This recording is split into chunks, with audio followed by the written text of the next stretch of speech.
आज जो खबर आई है वो ये कि चीफ ऑफ स्टाफ को अमेरिका ने हटा दिया। इसके अलावा सॉलिसिटर जनरल को हटा दिया, काश पटेल को हटाने की बात चल रही है, तुलसी गबार्ड को हटाने की बात चल रही है, जो कैंट ने इस्तीफा दे दिया। फ्रांस और पूरा यूरोप, कल ब्रिटेन ने एक मीटिंग की 40 मुल्कों के कि हार्मुज को कैसे खुलवाना है। वहां जो निकल के आया वो ये कि बातचीत से सुलझा लो, बातचीत से ईरान अगर मान जाए, और ईरान का तुरंत बयान आया कि सिर्फ दुश्मनों के लिए बंद है। आपका टेक आज 34th डे ऑफ वॉर पर क्या है? A war without military objective, a war without political objective.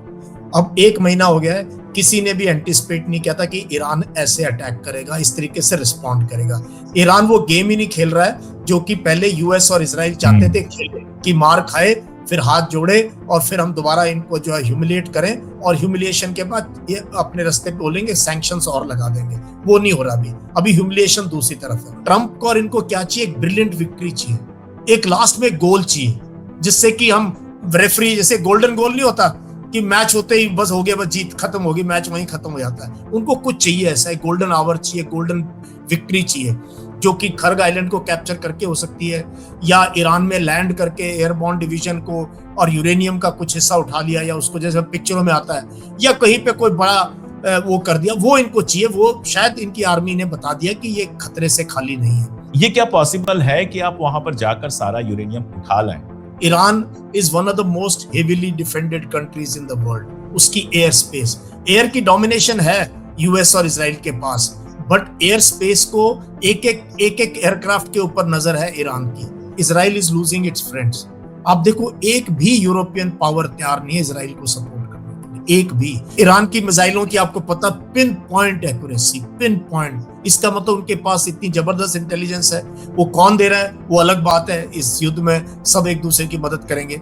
Iran will emerge stronger, और राइटफुली सो। ये अरब देशों को अभी संधि करनी पड़ेगी ईरान के साथ। इस लड़ाई में round 1 belongs to China. China ने क्लियरली सपोर्ट कर रहा है ईरान को, क्लियरली स्टेटमेंट दे रहा है जो देनी होती है उसको। एंड मुझे ये लगता है कि काफी जो चाइनीज शिप्स खाली आती हैं तेल लेने के लिए, वो प्रोपेलेंट्स लेके भी आ रही हैं, क्योंकि किसी की हिम्मत नहीं कि चाइना की शिप पे चढ़ के चेक कर ले कि सामान क्या है, या रशिया की शिप पे।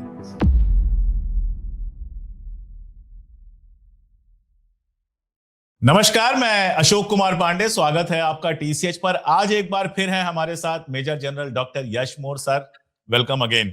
Thank you very much. आजकल बहुत बिजी चल रहे हैं टीवी चैनल्स पर, जो उनका इंटरफेरेंस है वाकई अच्छा लगता है कि हमारे पास ऐसे सीनियर आर्मी ऑफिसर्स हैं जो न केवल इस जंग को टेक्निकल पॉइंट ऑफ व्यू से समझ पा रहे हैं और समझा रहे हैं, बल्कि इसके जो व्यापक इंप्लीकेशंस हैं उनको भी बहुत कायदे से बता रहे हैं। इसलिए बिल्कुल वक्त खराब नहीं करूंगा, अपने यहाँ इंट्रोड्यूस तो क्या ही करना है। सर, 1 महीने से ऊपर हो गया आज जब हम लोग बात कर रहे हैं, तो 3 अप्रैल है ये, और ये जंग जो है बढ़ते बढ़ते, अब आप देखिए 28 फरवरी को शुरू हुई थी तो तकरीबन 33 दिन हो गए, और अभी आज जो खबर आई है वो ये कि चीफ ऑफ स्टाफ को अमेरिका ने हटा दिया। इसके अलावा सॉलिसिटर जनरल को हटा दिया, काश पटेल को हटाने की बात चल रही है, तुलसी गबार्ड को हटाने की बात चल रही है, जो कैंट ने इस्तीफा दे दिया। फ्रांस और पूरा यूरोप, कल ब्रिटेन ने एक मीटिंग की 40 मुल्कों के कि हार्मुज को कैसे खुलवाना है। वहां जो निकल के आया वो ये कि बातचीत से सुलझा लो, बातचीत से ईरान अगर मान जाए, और ईरान का तुरंत बयान आया कि सिर्फ दुश्मनों के लिए बंद है। और वार कहीं पहुंचती हुई दिख नहीं रही है। इजराइल से जिस तरह के वीडियोस आ रहे हैं, ईरान से तो आ ही रहे हैं। ईरान में तबाही हो रही है, इसको छुपाना बेवकूफी है, ईरान खुद नहीं छुपा रहा। लेकिन इजराइल में जिस तरह के वीडियोस आ रहे हैं सर, ऐसा लग रहा है कि iron dome is absent. Missile सीधे हिट कर रही है। हम लोग को तो बहुत कम समझ है टेक्निकल, बट क्रूड आइस से जितना हम देख पा रहे हैं कि मिसाइल आई और सीधे स्टक कर रही है नीचे, सीधे उस पर कर रही है। मतलब कहीं ना कहीं इंटरसेप्टर खत्म होने की बात जो हो रही थी वो भी है, और बाकी जो सारा कुछ है वो तो है ही। आपका टेक आज 34th डे ऑफ वॉर पर क्या है? Ashok, it's always a pleasure आपसे बात करके, क्योंकि एक निष्पक्ष बात कहना, एक अच्छी बात कहना, और हमारे लाखों ऑडियंस को क्वालिटी ऑफ ओपिनियन। मैं ना पूरा आजकल मेरा जोर है हम क्वालिटी दें, ऐसे घिसी पिटी बातें बोलते रहेंगे इधर से उधर तो कोई फायदा नहीं। फिर हमारा सर्विस करने का और अपने देश का हित सोचने का कोई फायदा ही नहीं अगर हम इधर उधर की बात करेंगे। तो देखो, पहले दिन से मेरा क्या, जो मेरे जैसे सोच रखते हैं भारतीय भी, उनके ये है कि senseless war, a war without military objective, a war without political objective. अब 1 महीना हो गया है, किसी ने भी एंटिसिपेट नहीं किया था कि ईरान ऐसे अटैक करेगा, इस तरीके से रिस्पॉन्ड करेगा। ईरान ने रूल्स चेंज कर दिए। ईरान वो गेम ही नहीं खेल रहा है जो कि पहले यूएस और इसराइल चाहते थे खेले, कि मार खाए फिर हाथ जोड़े और फिर हम दोबारा इनको जो है ह्यूमिलिएट करें और ह्यूमिलिएशन के बाद ये अपने रास्ते पे बोलेंगे सैंक्शंस और लगा देंगे। वो नहीं हो रहा अभी ह्यूमिलिएशन दूसरी तरफ है। अभी अगर लड़ाई की अगर ताजा हालात, फिर हम बाकी क्वेश्चंस लेंगे, तो 1 महीने के बाद अगर आर्मी चीफ को मझधार में सैक किया जा रहा है, अंग्रेजी में एक कहावत है, you don't change horses mid stream, कि आप तालाब जो है नैया के बीच में हो, अब घोड़ा नहीं बदल सकते, अब तो पार लेके जाना पड़ेगा। तो इसके अलावा और भी सैकिंग हो रही है, और जो उनके चैपलेन है, जो जैसे हमारे यहाँ रिलीजियस टीचर होता है, हमारे यहाँ JCO religious teacher unit level पे ऊपर नहीं है, यूएस में एक मेजर जनरल रैंक का ऑफिसर है, जितने चैपलेन्स हैं जो जवानों को समझाते हैं मौत क्या है, देशभक्ति क्या है, तैयार करते हैं लड़ाई के लिए, उसको भी सैक कर दिया गया है। तो कहीं ना कहीं, और सैक करने वाला कौन है? जो एक मेजर था और जिसको कि ट्रंप ने इस डिफेंस सेक्रेटरी की पावर पे ले आया, जिसने कभी फौज में अच्छे नौकरी करी नहीं, जो सिर्फ फॉक्स न्यूज और मीडिया का क्रिएटेड इंसान है। उसने एक 4 स्टार जनरल को, जो प्राइवेट से भर्ती होके वेस्ट पॉइंट से कमीशन लेके ब्रिलियंट मिलिट्री कैरियर के साथ, तो क्या मुझे नजर आ रहा है इसमें कि जब आप मझधार में अपने सेनापति को चेंज करते हो, इसका मतलब प्राइवेट का मतलब सर, प्राइवेट का मतलब जैसे हमारे यहाँ जवान होते हैं, से भर्ती होके जो अभी आर्मी चीफ को सैक किया, उनकी लाइफ काफी जबरदस्त मिलिट्री कैरियर है। यूएस में भी हमारी तरह इतना आसान नहीं है 4 स्टार रैंक तक पहुंचना, काफी टफ है। तो वो एक सिपाही से भर्ती होके फिर वेस्ट पॉइंट एकेडमी में गया उनके, और वहां से उसका कैरियर है। उसको बिना किसी चार्ज के, बिना किसी वार्निंग के, बिना किसी सेरेमनी के, उसको जो बोला जी आप आओ और रिजाइन कर दो। तो ऐसे कई सैकिंग हो रही है। इसका मतलब देखो क्या है, इसका मतलब घबराहट है, और ये वो लोग हैं जो कि who are standing up to Trump administration. और किस लिए स्टैंड अप कर रहे हैं? आप सोचो, एरियल बॉम्बिंग तो करते रहेंगे ये, इनके पास कोई उसकी कोई रोकने की जरूरत नहीं है। लेकिन अब आ गई है बूट्स ऑन ग्राउंड, अब आ गई है वो जो चाहते हैं ये, कोई एक ना, उसको ट्रंप को और इनको क्या चाहिए? एक ब्रिलियंट विक्ट्री चाहिए, एक लास्ट में गोल चाहिए, जिससे कि हम रेफरी, जैसे गोल्डन गोल नहीं होता कि मैच होते ही बस हो गया, बस जीत खत्म होगी, मैच वहीं खत्म हो जाता है। उनको कुछ चाहिए ऐसा, एक गोल्डन आवर चाहिए, गोल्डन विक्ट्री चाहिए, जो कि खर्ग आइलैंड को कैप्चर करके हो सकती है, या ईरान में लैंड करके एयरबॉर्न डिवीजन को और यूरेनियम का कुछ हिस्सा उठा लिया, या उसको जैसे पिक्चरों में आता है, या कहीं पे कोई बड़ा वो कर दिया, वो इनको चाहिए। वो शायद इनकी आर्मी ने बता दिया कि ये खतरे से खाली नहीं है। अब that is why army chief को तो फ्रस्ट्रेशन नजर आ रही है। प्रेसिडेंट ट्रंप के भाषण में फ्रस्ट्रेशन थी और कोई डायरेक्शन थे ही नहीं। इसका मतलब जो मिलिट्री पार्ट है और जो पॉलिटिकल पार्ट है, उनके बीच में कहीं भी मीटिंग पॉइंट नहीं। ये मुझे बहुत क्लियरली नजर आ रहा है आर्मी चीफ की सेक्टर से। मिलिट्री का पॉलिटिकल कंट्रोल होता है, डेमोक्रेसी में होना भी चाहिए, हर जगह होना चाहिए कि मिलिट्री के ऊपर हमेशा पॉलिटिकल लीडरशिप होती है, लेकिन वो मिलिट्री की एडवाइस सुनती है लड़ाई में कि भी आप बताओ जनरल साहब क्या कर सकते हो, क्या नहीं कर सकते हो। So that is where the politician का रोल खत्म हो जाता है। वो पॉलिटिकल ऑब्जेक्टिव दे सकता है, मुझे ये चाहिए, आप क्या कर सकते हो इसमें से। तो शायद कहीं ना कहीं ये इससे जो है यूएस आर्मी के अंदर, आप सोचो क्या मोरल पे और मोटिवेशन में फर्क पड़ेगा जब पता चलेगा कि आर्मी चीफ को जो है रात को सैक कर दिया, घर भेज दिया, और उसकी जगह किसी अपने लॉयलिस्ट को जो आर्मी चीफ बना दिया। तो इसका मतलब दरार है अमेरिकन मिलिट्री के अंदर, और अमेरिकन पॉलिटिकल और मिलिट्री का जो एक कोऑर्डिनेशन होना चाहिए। सो ये सबसे जो है इस टाइम की अचंभा करने वाली खबर है अमेरिका से।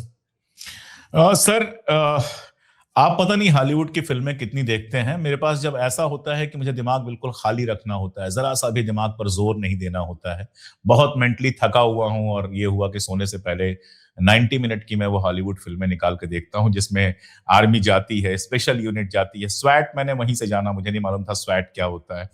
तो स्वैट यूनिट जाती है और कहीं उतरती है और ऑपरेशन को आधे घंटे में अंजाम देके और वापस लौट आती है, और फिर सब कुछ ठीक जैसा हो जाता है। मुझे लगता है कि बहुत ज्यादा हॉलीवुड फिल्मों से जो ये आइडिया है ट्रंप का, ये बहुत ज्यादा उससे मोटिवेटेड है।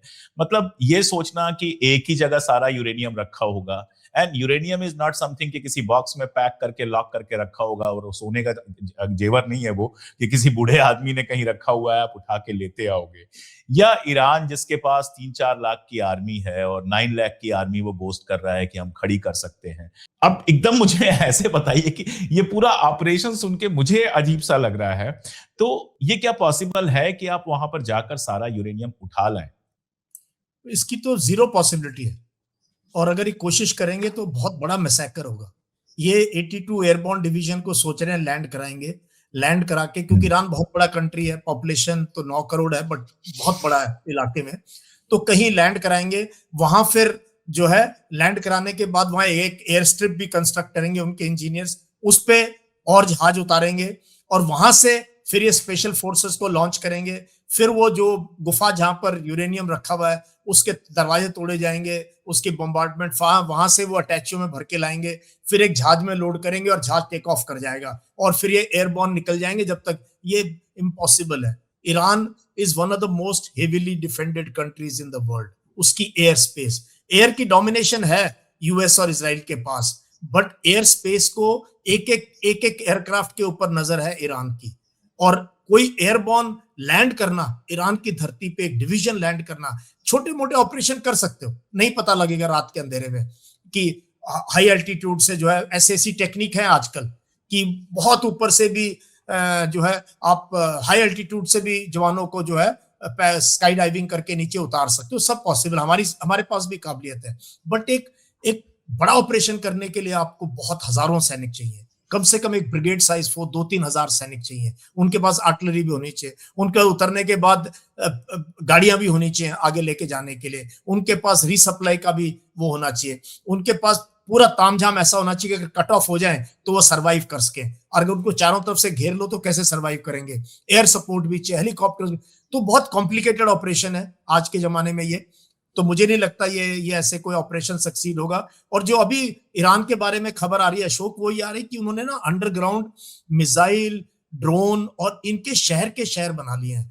और ये जो पहाड़ है ना, ये ग्रेनाइट के पहाड़ है कई, ये नहीं, कोई बम नहीं तोड़ सकता इनको। ये मिट्टी के पहाड़ नहीं है। हाँ, ये मिट्टी के कच्चे पहाड़ नहीं की धराशायी हो जाएंगे। जो कच्ची टनल बनाई होंगी, रेत गिर जाएगा नीचे, लोग दब जाएंगे। इन्होंने सालों साल प्रैक्टिस करी है और ये किसी को, बेस्ट इंट एजेंसी को भी इन्होंने बेवकूफ बना दिया। ये फर्क बहुत लोगों को नहीं पता है सर। बहुत लोग जो मिडिल ईस्ट जाते रहते हैं, ईरान तो जाते नहीं है, तो उन्होंने मिडिल ईस्ट के जबल देखे हैं। जबल जिनको कहा जाता है, पहाड़ कहा जाता है, यूएई के पहाड़ या ओमान के पहाड़, ये प्योर मिट्टी के पहाड़ हैं। इनमें तो मुझे लगता है कि एक ढंग की मिसाइल भी अगर हो तो वो छेद करते हुए काफी दूर तक निकल जाएगी। बट जैसा आपने बताया कि ईरान में ग्रेनाइट के पहाड़ हैं और उसके भी काफी नीचे बताया जा रहा है कि उन्होंने रखा हुआ है, तो वहां तक तो बंकर बम पहुंच पाना भी आसान काम नहीं है। लगभग इम्पॉसिबल है, वरना तोड़ दिया होता। हाँ, इम्पॉसिबल है। इन्होंने सब कैलकुलेट कर लिया होगा। अब क्या है, अब देखो, अब फ्रस्ट्रेशन भी है अमेरिका में कि विक्ट्री कैसे डिक्लेयर करें। ग्राउंड पे ट्रूप्स को लॉन्च करें तो आर्मी चीफ सैक हो गए। उन्होंने नेचुरली बोला होगा कि ये पॉसिबल नहीं है, मैं नहीं कर सकता ये। तो कहीं ना कहीं ये है। लेकिन मैंने कहा अभी 3 दिन के बाद ईस्टर है, आज गुड फ्राइडे है, और तब तक ये जो है इनकी जो 2 शिप्स मरीन के साथ वहां पहुंच चुकी होंगी। और ये जो इनकी बेसेस हैं बहरीन में, कुवैत में, यूएई में, यहाँ पर कहीं पर इनको उतारा जाएगा जवानों को। वहां इनकी कुछ ट्रेनिंग या रिकॉनेसेंस होगा।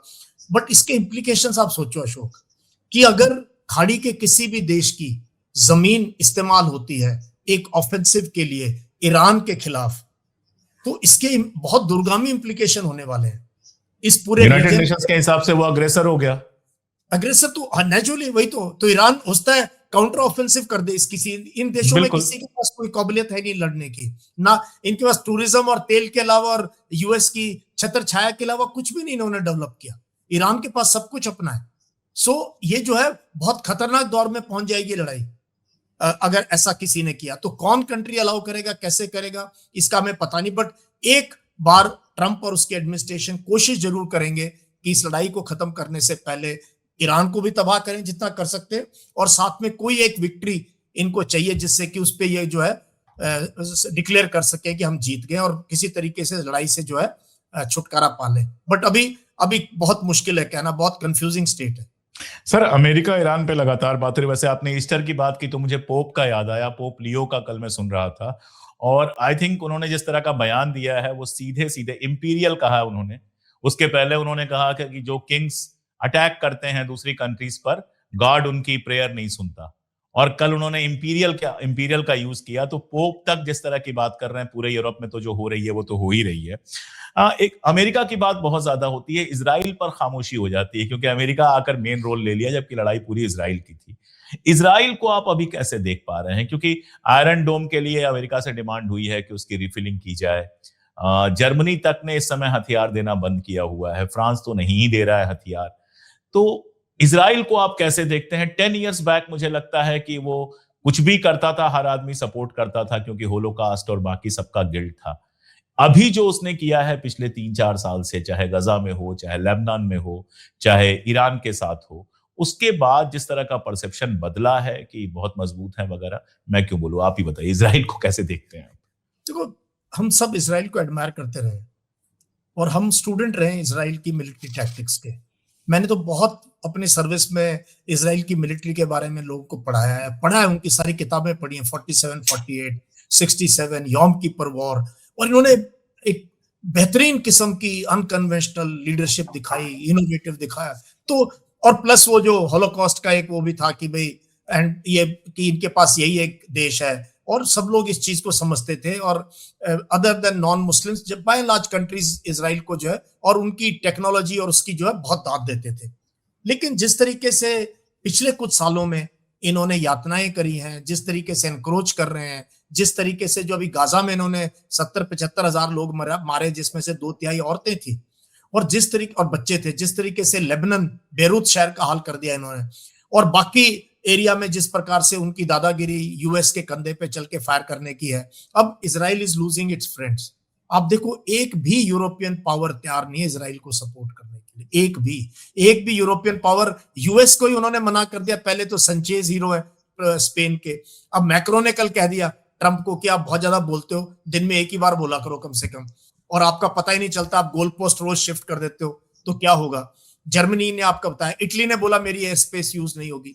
तो यूरोप ने अभी सोच लिया कि इनके ऊपर भरोसा नहीं कर सकते, अपनी जो है अपनी सुरक्षा खुद करनी पड़ेगी फ्यूचर में। सर, और ऑस्ट्रिया जैसे नेशन ने अपना एयर स्पेस यूज करने से मना कर दिया। पोलैंड जैसे नेशन ने कहा कि उनसे थर्ड मिसाइल्स मांगी गई थी, पेट्रियट मिसाइल्स मांगी गई थी, उन्होंने कहा कि नहीं, इस वॉर के लिए हम नहीं देंगे। अब पोलैंड और ऑस्ट्रिया कितने बड़ी कंट्रीज है, बिना ईयू के सपोर्ट के ये नहीं कर सकते। एग्जैक्टली। तो अब क्या है इसराइल, और अब इसराइल की पब्लिक का हम सोचते हैं माइंड, अशोक, अब फाइनली लोग है ना जो तेल अवीव में रह रहा है, जेरूसलम में, उसकी तेहरान के किसी से कोई क्यों दुश्मनी होगी।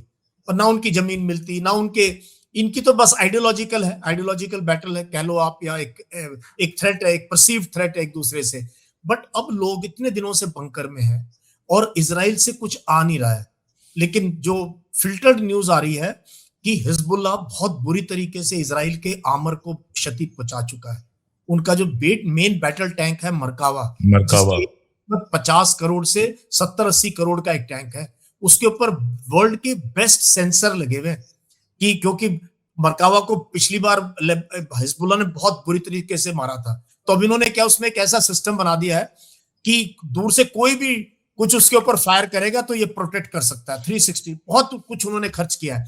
अब वो टैंक जो उसका, मैंने सुना 2-3 दिन पहले एक मैसेकर किया है, टैंक मैसेकर किया है हिजबुल्लाह ने इनको। तकरीबन फिल्टर्ड खबरें हैं, anything from 70 to 100 tanks have been destroyed by Hezbollah. फिर ईरान की मिसाइलों की आपको पता, pin point accuracy, pin point. इसका मतलब उनके पास इतनी जबरदस्त इंटेलिजेंस है। वो कौन दे रहा है वो अलग बात है, इस युद्ध में सब एक दूसरे की मदद करेंगे। एंड बिल्कुल, लोग जो हैं वैसे ही नेतन्याहू से परेशान थे। गाजा की लड़ाई के बीच में भी आपको याद है, हर थर्सडे या फ्राइडे को जुलूस निकलते थे लोगों के इस लड़ाई के खिलाफ। उनके ऊपर करप्शन के चार्जेस है, बहुत संगीन चार्जेस है उनके ऊपर करप्शन के। तो अब उनको ना सनक और ईगो है इस लड़ाई की, और वही अमेरिका को खींच के ले आए। अमेरिका को भी उन्होंने ही बहकाया। तो इजराइल के अंदर भी मुझे लगता है जो ये पार्टी जिसके नेतन्याहू चीफ है, they are losing their support, और अगला इलेक्शन इनके लिए बहुत मुश्किल होगा। और जो हार्ड लाइनर है, क्या है ना इजराइल में, जो यहूदियों के टॉप हार्ड लाइनर है, वो उनके लिए मिलिट्री अलाउड नहीं है। आम हवेली आदमी वाला जो क्यों कानून मिलिट्री है में जी। जाए भाई मरने के लिए वहां पे? तो उनकी सोसाइटी के अंदर भी जो है हार्ड लाइनर सब कमजोर पड़ते जा रहे हैं, और लिबरल लोग जो कहते हैं पीसफुली रहो अपने इलाके में, वो बढ़ते जा रहे हैं। तो इसराइल की भी पोजीशन ज्यादा अच्छी नहीं है, दो they still control the air, उनकी एयरफोर्स जबरदस्त है, उनकी इंटेलिजेंस टॉप लीडरशिप को मारते जा रहे हैं ईरान की। उससे और गुस्सा आ रहा है। अभी जो थोड़ी बहुत पब्लिक ओपिनियन इनके फेवर में बननी शुरू हुई थी ना अरब वर्ल्ड में, अब्राहमिक, वो सारा गया। अब ना सऊदी ना यूएई, अब कोई अगले 20-30 साल हिम्मत नहीं कर सकता कि हम इसराइल के साथ कोई राफ्ता करेंगे या कोई एग्रीमेंट करेंगे। So situation for writers Israel. Writers की एक हेडिंग है सर, राइटर्स की एक हेडिंग है, वो लिखता है कि this war can leave Iran much powerful. मैं आपको बताऊं कि उसमें आर्टिकल में वो ये बताता है कि अरब नेशंस के लिए मुश्किल बढ़ जाएगी, ईरान का क्लाउड वहां पर और ज्यादा बढ़ेगा। जी सर। आज सुबह के इंडियन एक्सप्रेस में एम्बेसडर केसी सिंह, बहुत जी। रेस्पेक्टेड, जिनको कि मैं लोगों को बोलता हूँ सुन लो उनके ट्वीट, देख लो क्या बोल रहे हो, वो एम्बेसडर रह चुके हैं ईरान में और यूएई में। उन्होंने बड़ा क्लियरली लिखा है ईरान विल एमर्ज स्ट्रॉन्गर, और राइटफुली सो, राइटफुली सो। ये अरब देशों को अभी संधि करनी पड़ेगी ईरान के साथ, और अगर मिलजुल के रहना है और यूएस के वर्चस्व को या उसको खत्म करना है, सर एक सेकंड रोको सर। जब हाँ, आप ये कह रहे हैं तो जीसीसी का ये बयान आ चुका है कि हम ईरान के साथ पीसफुल कोएग्जिस्टेंस करेंगे, ये जीसीसी का करना बयान आ पड़ेगा, चुका है। ये करना पड़ेगा। जैसे साउथ एशिया है, आप हमारा, मैं कई बार सोचता हूं हमें भी अपना अपना रीजन देखना चाहिए। अब बांग्लादेश है, नेपाल है, भूटान है, पाकिस्तान है, मालदीव्स है, श्रीलंका है, भारत है, इसमें हम सबसे बड़े हैं। अब चौक पर जी कोई किसी के साथ जा रहा है, कोई किसी के, इवेंचुअली क्या है हमें, क्योंकि मुद्दे ऐसे ना, पानी का मुद्दा होता है, बिल्कुल। पॉपुलेशन का मुद्दा होता है, रिलीजन का मुद्दा होता है, कितने जबान का है, जुबान, नाम तो एक ही जुबान बोलते हैं, एक बिल्कुल। तरीका का खाना खाते हैं। तो finally future lies with people of your own ethnicity, आपके जैसे लोगों के एग्जैक्टली। साथ। तो गल्फ कंट्रीज को तो ये बहुत पहले रियलाइज करना चाहिए था, और इनकी मोनार्कीज खतरे में आ जाएंगी अशोक। सब तो अच्छा, मुझे बहुत लोग लेक्चर देते हैं ईरान में डेमोक्रेसी नहीं, भाई ईरान में फिर भी अभी म्युनिसिपल इलेक्शन होने वाले हैं सब, और हम जो बाकी स्टेट्स है वहां तो कभी इलेक्शन देखा ही नहीं लोगों ने, वहां तो मोनार्कीज है, प्योरली मोनार्की है, बिल्कुल। प्योरली मोनार्कीज है, और purely they are surviving because of American support, American weapons. तो बहुत जो चेंज होगा जब भी लड़ाई होगी, ये बहुत ही डिफरेंट ऑर्डर, वर्ल्ड ऑर्डर बनेगा, और ईरान के तो कद ऊंचा होगा ही होगा, और साथ में रशिया, चाइना, ये भी बड़े प्लेयर उभरते आएंगे मैं इस वही लड़ाई। आखिरी सवाल, आप तक आखिरी सवाल लेकर वही आ रहा था कि चाइना इसको कैसे देख रहा है। वो भी इसलिए कि मेरे ख्याल से इकोनॉमिस्ट का कवर कल मैं देख रहा था, और उसमें लिखा था कि don't disturb your enemy when is making mistakes और समथिंग लाइक दैट, इस तरह का कुछ था। तो चाइना को आप कैसे देख रहे हैं, क्योंकि बहुत साइलेंटली देख रहा है। आसिम मुनीर वहां गए, इशाक डार गए जो पाकिस्तान के फाइनेंस मिनिस्टर हैं, एक बयान आ गया। वो बयान भी आप देखेंगे तो मुझे लगता है कि डिप्लोमेसी एक बार बैठ के अब दुनिया को अमेरिका और रशिया से सीखनी चाहिए। जिस तरह के बयान उनके आते हैं, इतने कैलकुलेटेड आते हैं, straight of Hormuz should be open, but इससे ज्यादा कुछ नहीं। कैसे ओपन होना चाहिए, क्या होना चाहिए? ओपन तो तब भी होगा अगर वो ईरान के उसमें होगा, टाल वसूलेगा तो भी ओपन होगा। बहुत सारी जगहों पर स्वेज में टाल वसूला जाता है, बहुत जगह वसूला जाता है। तो और शांति से वो देख रहा है, और बीच बीच में ताइवान को लेकर एक आध छोटे मोटे उनके कमेंट आ जाते हैं। And 2027 is the deadline fixed by China for Taiwan. और अमेरिका जिस तरह से यहां पर अपने हथियार खर्च कर रहा है, और आप तो इस बात को पिछली बार भी कह चुके हैं कि चाइना जो है अपने हथियारों का और दुनिया के हथियारों का यहां पर लाइव शो देख रहा है और उसको स्टडी कर रहा है, सीख रहा है। China is a great learner. उन्होंने ना अशोक पीएलए को टोटली रीऑर्गेनाइज किया, रीस्ट्रक्चर किया गल्फ वॉर 1 के बाद। उन्होंने फायर पावर का इस्तेमाल देखा, दे लर्नड इट फ्रॉम अमेरिकन्स कि फायर पावर कैसे चीज होती है, मनोवर क्या चीज होती है, टैंकों का, एयर डिफेंस का, एयर का, इंजीनियर्स का इस्तेमाल कैसे होता है। अमेरिकन्स ने सिखाया दुनिया को, जो उन्होंने गल्फ वॉर 1 में। चाइना ने काफी कॉपी किया अपने वेपन्स। तो PLA is modernising very rapidly. PLA army, navy, air force, बहुत जबरदस्त मॉडर्नाइजेशन प्रोग्राम उनका चल रहा है। प्लस कम्युनिस्ट पार्टी का होल्ड ऑन द मिलिट्री, पीछे काफी लोग सैक किए उन्होंने, जनरल्स वगैरह।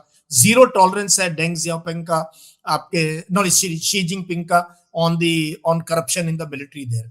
अब आ रहा है इस लड़ाई में क्या है, इस लड़ाई में round 1 belongs to China. China ने क्लियरली सपोर्ट कर रहा है ईरान को, क्लियरली स्टेटमेंट दे रहा है जो देनी होती है उसको। एंड मुझे ये लगता है कि काफी जो चाइनीज शिप्स खाली आती हैं तेल लेने के लिए, वो प्रोपेलेंट्स लेके भी आ रही हैं, क्योंकि किसी की हिम्मत नहीं कि चाइना की शिप पे चढ़ के चेक कर ले कि सामान क्या है। या रशिया की शिप पे। तो कोई भी अचंभे की बात नहीं है। और देखो कितना बड़ा लैंड बॉर्डर है पाकिस्तान का अफगानिस्तान के साथ। अगर चाइना पाकिस्तान को बोले कि यार ये मिसाइलें पहुंचा दो या ये सामान भेज दो by road, it will be, it's very much possible. Iran is very big country, तो सपोर्ट भी कर रहा है और देख भी रहा है अपने मेन दुश्मन को अपनी एनर्जी, अपनी शक्ति, अपनी बेवकूफी करते हुए, है ना, सामने लाइव। और ऐसे ही पुतिन है। पुतिन का तो मैं रोज एग्जांपल देता हूं, वो तो कॉफी पीता होगा टीवी के सामने बैठ के और देख रहा होगा ट्रंप की बातें, बेवकूफियां, और कैसे अमेरिका फंसता जा रहा है इस लड़ाई के अंदर। और उसको फ्री में दे दिया आपने, ये उसका तेल बिक रहा मार्केट रेट पे। चाइना को कोई प्रॉब्लम नहीं, उसने अपने स्टोरेज भी काफी बना रखे हैं, प्लस उसकी शिप्स निकल रही हैं स्टेट ऑफ हॉर्मुज से। और उसने तालिबान को भी अभी बुला लिया वहां, अब पाकिस्तान को भी बातचीत करो, दोनों उसके फ्रेंडली स्टेट्स हैं। और अभी पीछे उसने आई थिंक एक मुहिम भी है, क्योंकि सऊदी अरेबिया के साथ बहुत अच्छे रिश्ते हैं ईरान के, इसके चाइना के।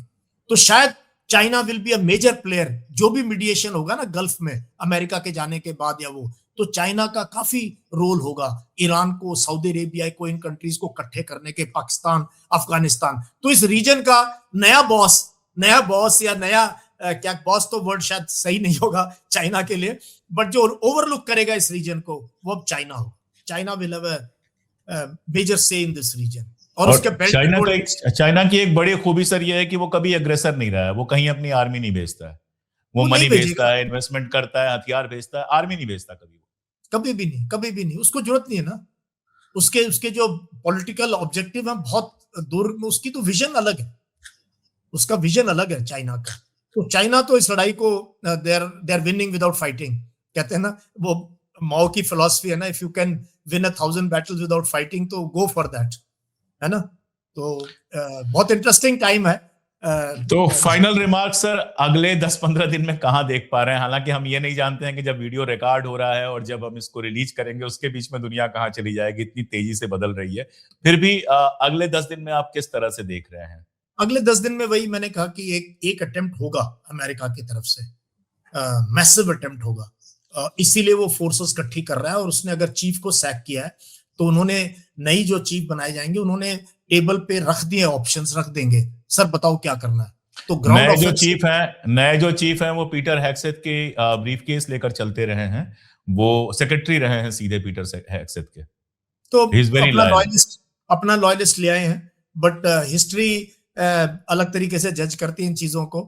तो अब क्या होगा, एक तो अटेम्प्ट होगा, ठीक है, इस लड़ाई में एक मैसिव अटेम्प्ट होगा ईरान को झुकाने का।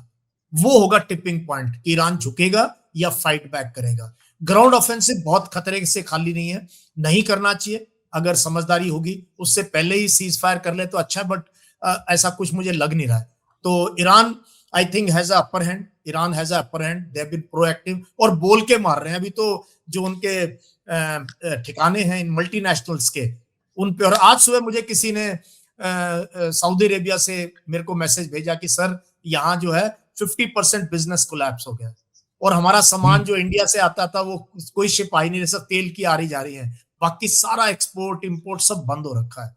और लोगों में एक भय है। और business down means real estate down हो गया 40-50%। और ये तो सर्वाइव टूरिज्म पे थे इनका, और क्या है, या तेल बेचने पे, दोनों चीजों पे। तो सिचुएशन बहुत खराब होने वाली है अगर।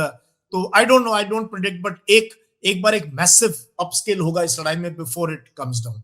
बस हम लोग ये प्रे कर सकते हैं कि बेटर सेंस प्रिवेल्स, दोनों तरफ बेटर सेंस प्रिवेल करे। और एक बात मैं बार बार कहूंगा कि बहुत सारे लोगों को मैं देखता हूं, सुनता हूं, ईरान को जंग बंद करनी चाहिए। अग्रेसर की जिम्मेदारी हमेशा होती है कि अग्रेशन को खत्म करे। ईरान तो खुद को डिफेंड कर रहा है, and every country on the earth has a right to defend itself. India के ऊपर कोई हमला करेगा तो फिर ये नहीं होगा कि इंडिया कहेगा नहीं हम शांति प्रिय हैं, हम जंग नहीं करेंगे।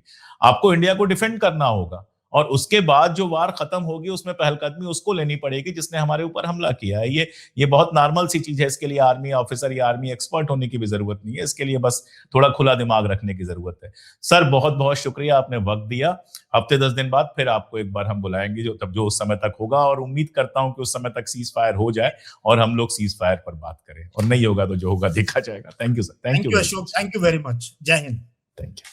जय हिंद सर। Thank you.